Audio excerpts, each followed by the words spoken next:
Well, good morning and welcome to Musings on a Monday. My name is Trevor, officiating minister at Fenton Church Nazarene. And one of the things that I do is just try and give a little reflection for the week. So here's what I've been thinking about during May. So I don't know if you know, but May is a National Tell a Story Week. And so what we're encouraged in May to do, and you may have heard about this on Radio 4, Radio 2, other places, is to basically encourage people to share a story during the month of May. So schools are encouraged to get children to tell stories and to write stories, and adults are encouraged to tell their short stories as well. So being Irish, we kind of love telling stories. I think that we exaggerate stories as well. So I'm going to try not to do that today. We just embellish things because we just love telling stories. If you go to Ireland, everybody's got a story to tell. And I read recently somewhere that Ireland is a land of, the storytellers. And I think that that's probably true. We just kind of love the power of story. There's something brilliant about stories that can convey something that is very special or witty or whatever. The power of a story, no one should underestimate. So I want to tell you the story I heard about a guy called R.T. Kendall. He was a very famous preacher, minister, and he was going to visit a guy called Bob. Bob was one of his parishioners, and he went in to see Bob, every couple of months. And Bob was a bit of a tradesman. He could turn his hand to anything, but particularly he was very good at carpentry and working, with wood and shaping things. So R.T. tells a story in his book called The Diamond in the Rough, with a story about another young man who's found in the Bible called Joseph, who's kind of, he's like a diamond character, but he's got a lot of rough edges around him. And he has to kind of get rid of all of that if he's going to become the person that he ought to become. And so as he's writing about this story about Joseph, he tells this story about Bob. He says, one day I went in to see Bob, and Bob was a, very, great guy, very gregarious. And as I went into his kind of carpentry wood shop kind of workplace, I kind of went in and there was this massive lump of wood sitting in the middle of the floor.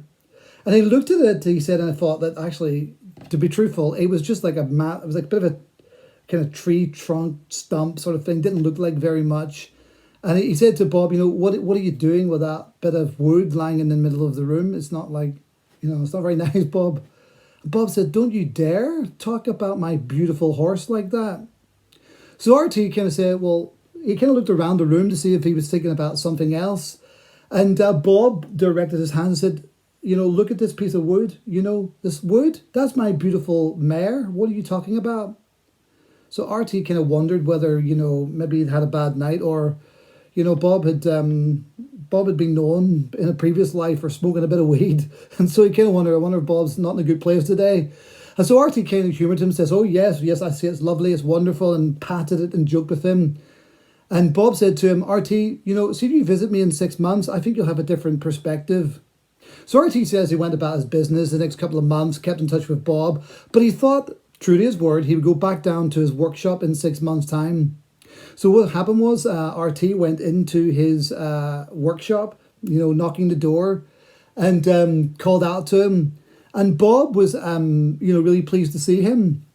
And R.T. kind of looked into the workshop where he had been standing 6 months previously. And I tell you not a lie, R.T. talks about this in the book, The Diamond in the Rough. He says that he saw that right where this old stump of wood was the most beautiful carved kind of horse's head, like a mare's feature. You may have seen those sort of things carved in wood, maybe on bookshelves or whatever. I've got one on my bookshelf, just beautifully carved, sharp features, with a beautiful, shaping of everything to do with the horse's face in detail. And he looked and he thought, it's one of the most beautiful things I've ever seen. And then R.T. suddenly had this thought across his head. He said, Bob, that's not come from that old bit of wood that was lying there, that stump of wood. Bob smiled and said, yeah, I told you, don't make fun of my beautiful mare. And he said, all you saw was an old lump of wood that actually you thought was discarded and not worth much. But inside it, there was a potential to cultivate something that was actually beautiful that you just couldn't see. And so R.T. looked and he thought, that is the most beautiful thing that I've actually seen. It is fantastic. And then he asked this brilliant question. He said, Bob, let me ask you one thing. How did you get that beautiful looking horse's head and that beautiful mare picture and wood and carving out of such a what looked like an ordinary piece of wood. He said, RT, it was really simple. I simply took away everything that didn't look like a horse. I took away everything that didn't look like a horse. Well, I love that story because it reminds me that actually inside everyone, like the story of Joseph I talked about in the Bible, and you could look up his story in Genesis, inside everyone there is the potential to become something beautiful that God has designed us to be. The kind of Bible tells us we're all shaped in God's image. That means we kind of reflect him in some way. Sometimes the stuff in our lives, things that we do, things that we get involved in, mistakes that we make, harm done to us, maybe some severe trauma has been part of our lives, that maybe that can really distort who we are. And yet inside us is this beautiful thing that kind of God wants to work on to make us look like the beautiful people that he wants us to be. We're told in a story in Jeremiah chapter 18 about a prophet called Jeremiah who had a message to give to the people. The people were broken and damaged. They were, in a really bad place. A lot of things had happened to them, disaster and ruin. Life looked unbelievably difficult. And Jeremiah, who was used as someone who spoke for God in the Bible, was given a message to give to the people that he'd received by having this tip off, this voice to say, I want you to go down to a potter's house and see what's going on there. So Jeremiah in Jeremiah chapter 18 goes down into the potter's house, and there he receives this message.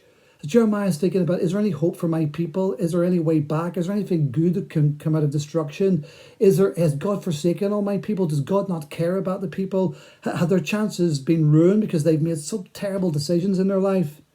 What he does is he goes in, he sees that there was a man, a potter, working on the potter's wheel, and he was shaping it. But what he was doing is he was shaping one that was marred and broken. And he was remaking it into another pot. And he watched as the potter took the clay and formed it and reformed it and shaped it and took off bad edges and with his hands gently caressing it, removed the mars that were in it until this old bit of clay that was damaged was remade into something beautiful. A bit like the RT Kendall story of Bob creating something beautiful out of something that was maybe not looking very beautiful. And also like the story of Joseph, who was a kind of young, feisty, proud young man who, didn't help himself and do himself favors by the way he conducted his life with others, that actually through a process of change, he became a beautiful diamond, even though he was someone that was in the rough in his life. So I don't know about you, but I'm sure all of us like to be the best person we could be. What the story of Jeremiah tells us, what the story of Bob tells us, what the story of Joseph tells us, that actually if we were to place our hands and our life into God's hands and hand over our life to him, that he's got this uncanny knack of taking that which is marred, shaping it and reshaping it and making something beautiful out of it that is pleasing to him and pleasing to us. And that whatever our mistakes, whatever our problems, whatever our setbacks, whatever the bad things we've done in our lives, whatever our attitudes or our actions, or whatever damage has been done to us that has left us really crushed, that actually he's the one that can remove everything in our lives that doesn't look like all that he wants us to become and be, the true version of ourselves. And so I'm reminded, as I think about this National Story Week, the story of Joseph, the story of Bob, the story of Jeremiah, and thinking what a beautiful thing it is when we place our hands in the hands of the Creator who knows us better than anybody else and can take and shape and reshape and reshape and reshape and smooth out until he creates in us like a beautiful thing, even by discarding and working with the things that mar the pot. I found that true in my own life, and I hope you will find that true for your own life too. So National Story Week, those are my stories for today. Why don't you encourage your kids to tell a story? Why don't you take a story and tell it with some other people? A story that can encourage people, a story that can build them up. The power of story can change his life. And I hope that the stories I've told today bring life and hope. I wish you well for the week. Catch you next Monday.